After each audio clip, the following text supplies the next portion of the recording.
কেন বারবার আমাকে কনস্যুলেট অফিসে যেতে হয়? আজকে আপনাদেরকে কনস্যুলেট অফিসের পরিবেশ পরিস্থিতি সম্বন্ধে কিছু অভিজ্ঞতা দেব। যাই হোক, আমি এই মুহূর্তে অবস্থান করতেছি জেদ্দা কনস্যুলেট অফিসে। গত 2 দিন এখানে আসা হয়েছে। আসার পরে পাসপোর্ট রিনিউ করার জন্য গেছি। এইখানে জমা নাকি? এখানে আপনাকে ব্যাংক ড্রাফট করতে হবে। জমা পাসপোর্ট এখানে জমা দিয়া হ্যাঁ। যদিও ব্যাংক ড্রাফট করতে গিয়া মানুষের অবস্থা দেখেন, কোনো সিরিয়াল নাই, কোনো শৃঙ্খলা নেই। নারী, পুরুষ, বাচ্চা, শিশু কারোর জন্য সুব্যবস্থা নেই। অনেকক্ষণ অপেক্ষা থাকার পরে আমার কাঙ্ক্ষিত কাউন্টারের সামনে চলে আসলাম। সবচেয়ে ভালো লাগার একটা বিষয় ছিল, সেটা হলো অন্য অন্য বারের মতো তুলনায় এবারে দালালের দূরত্ব অনেক কম ছিল। যাই হোক, আমি ব্যাংক ড্রাফের টাকা এবং পাসপোর্ট কাগজপত্র সব কিছু জমা দিছি। পরীক্ষা নিরীক্ষা হচ্ছে, চেক করে দেখতেছে সব কিছু।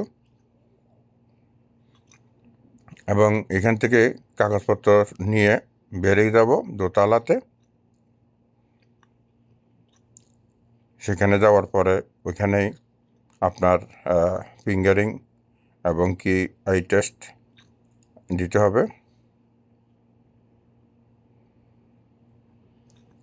দেখতে পাচ্ছেন এখানে আমার পাসপোর্টের সব কিছু স্ক্যান করা হচ্ছে, চেক করা হচ্ছে।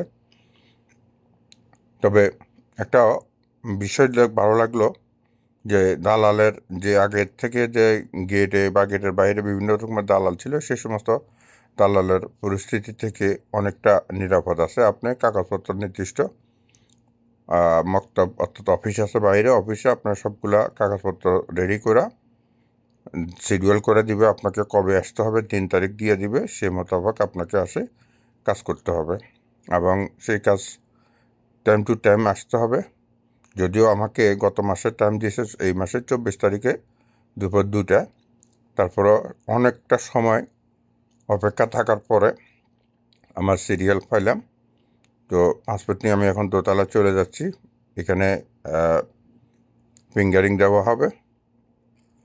এখানে আসার পরে সামনে সিরিয়াল ছিল, ভিতরের লোক 3 জনে কাজ একজনে করতেছিল। একটু পরিবেশটা দেখানোর চেষ্টা করছি। দেখুন কতটুকু ময়লা আবর্জনা পড়ে আছে। টিন শেড কনসুলেট অফিস, কিছু করার নাই, পায় পরিষ্কারের বালাই নেই। অবশেষে ভিতরে চলে গেলাম। ভিতরে যাওয়ার পরে কাগজপত্র, ডকুমেন্টস যা আছে সব কিছু নিয়ে ভিতরে গেলাম। একজনের পর একজন সিরিয়াল টু সিরিয়াল আসতেছে। ফিঙ্গার দিয়ে বেরিয়ে আসছে এক পাইয়ে। অনেকে দূর দূরান্ত থেকে আসে। তো ভিতরে চলে গেলাম।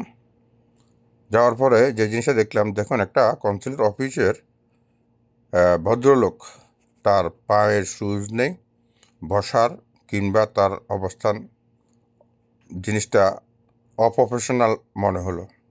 তো এই দিক দিয়ে আপনি উপরে চলে যাবেন। যাই হোক, আমি এখন কাজ শেষ করে বেরিয়ে আসলাম। আপনাদেরকে ভিতরের ইনডোরের অবস্থাটা দেখাচ্ছি। দুনিয়ার ময়লা পাতা আবর্জনা সব কিছু পড়ে আছে।